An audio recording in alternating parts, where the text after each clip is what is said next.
up. We're staying hydrated. Ready for another chapter? Yeah, let's get started.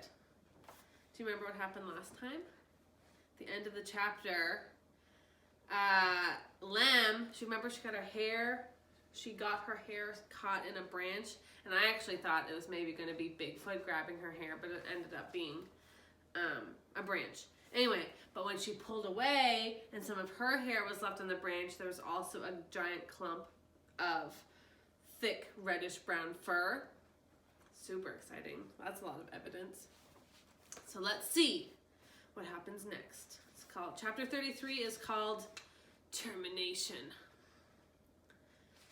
Tobin is so excited about the hair sample that it seems like he's completely forgotten about the whole thing with Eliza Rose and the game of kick the can. Oh yeah, I forgot about that part too from the last chapter. The Eliza Rose let the beans spill that Lem had been playing with them. And Tobin got really mad, but he wasn't mad. Right. It seemed like he'd completely forgotten about the whole thing with Eliza Rose and the game of kick the can. At first. The very next day at Bigfoot headquarters, we call up Professor Malcolm, all the way in Idaho, to tell him what we found. Eliza Rose had given us a Ziploc bag from the kitchen to collect the specimen. Tobin had pulled it off the tree branch with a pair of tweezers from his leather case. Less possibility of contamination, he told me. Now, he's holding the green receiver between our heads so that I can listen too. That's amazing, kids, I can hear Professor Malcolm say.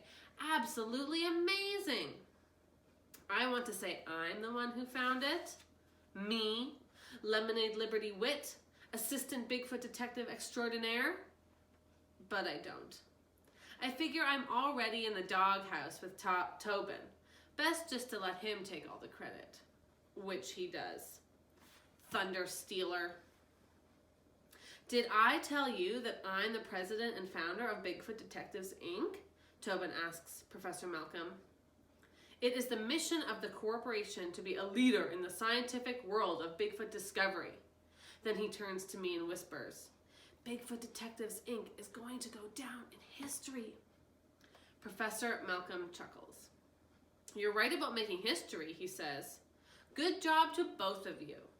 If you can slip that sample into them and mail it to me, I can run tests on it to see if we can identify where it came from.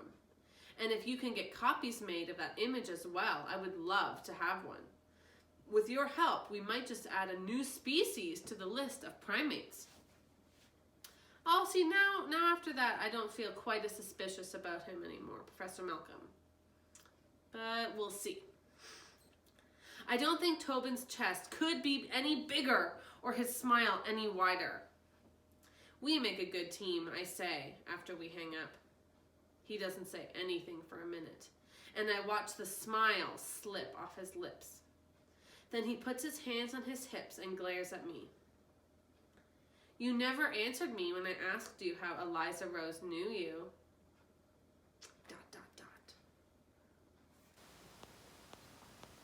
It's like watching an explosion in slow motion. Knowing it's coming and not being able to do anything about it. And the whole scene is even worse than I thought it would be. You did what? Tobin asks. I didn't think it was a big deal, I say. No? Then why didn't you tell me about it, huh? Why didn't you tell me the truth that day when I asked you where you were? You said you were at Miss Dickerson's. I did go to Miss Dickerson's. She made finger sandwiches that didn't look like fingers. Egg salad fingers with no tomatoes. You can even ask her. And then to Nick French's. Well, so what anyway, I say. It's a free country. I can have other friends. This isn't about having other friends, and you know it. What is it about? I do know it. Deep down inside, I know it, and that's why I kept it a secret, I suppose. But what is deep inside and what is coming out of my mouth are not exactly in sync. My volcano is taking over and the lava is flowing and I can't seem to stop it. and he can't seem to stop his either. Just because you don't have any friends, does that mean I can't? I blow lava in his direction. Is she literally blowing lava at him? Or are those words kind of representing the lava for her right now? So she's saying, she just said, or was thinking, what is deep inside of me and what is coming in my mouth are not the same. They're not in sync. So do you think that she really means that last thing she just said? Because that's a pretty mean thing to say, right? Do you think she really means it? Or is that more, she just has like, this rage that's coming out and it's coming out in a hurtful way. But maybe it's not really representative of who she is. It was just a mistake that she made in that moment. We shall read to find out. The look on his face is like I punched him in the gut again, then spit on his new shoes, and then stole his safari hat and threw it in the garbage. It's too far. And I know it as soon as it comes out of my mouth. If I was a cartoon character, I would have been trying to grab the words back in before they reached him, letter by letter. I picture my cartoon character trying to take back the words. But life isn't as easy as the Bugs Bunny show. It's real. Tobin hears the words I spew at him loud and clear. I know it because the whites of his eyes turn redder. They're mean to me. His voice sounds high and squeaky. I sigh and drop my head. I know, Tobin. Maybe if you came with me, they'd see you differently, like how I see you. What in the world makes you think I would want to be friends with any of them? I think you do, I tell him. Wrong, he tells me. I think I'm right. Wrong again. Look at how good friends we are. Maybe they could even help us, be a part of the ink in some way. Never. Tobin's voice is loud now. I don't need them. I don't need anyone, not even you. I'm sorry I ever even met you. Well, maybe I feel the same about you, I shout back at him. I don't want you working here anymore, he says, looking at me straight in the eye. You can't be serious.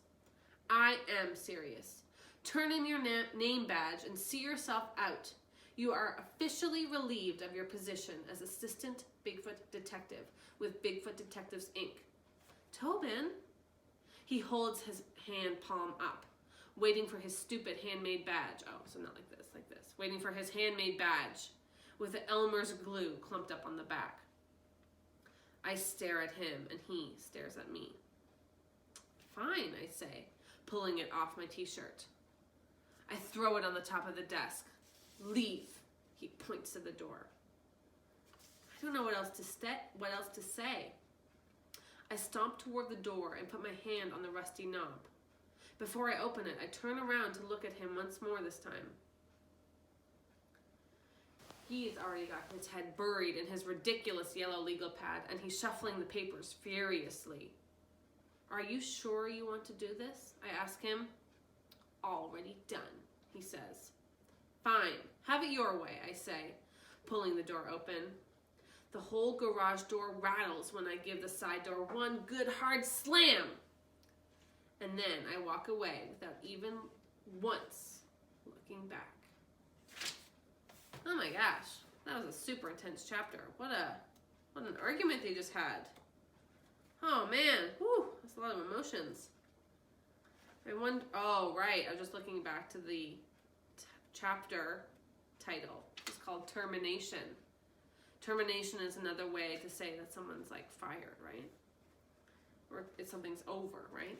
I never would have guessed that it would have been Lamb getting fired from Bigfoot Detectives, Inc. Oh man, whew, that was crazy. Do you have any thoughts or feelings about what we just read? Or maybe some idea about what might happen next? The next chapter, chapter 34, is called Hold the Pickles. So, not sure what that's going to be about. But, oh man, whew. Let's take a minute to let that sink in a little bit.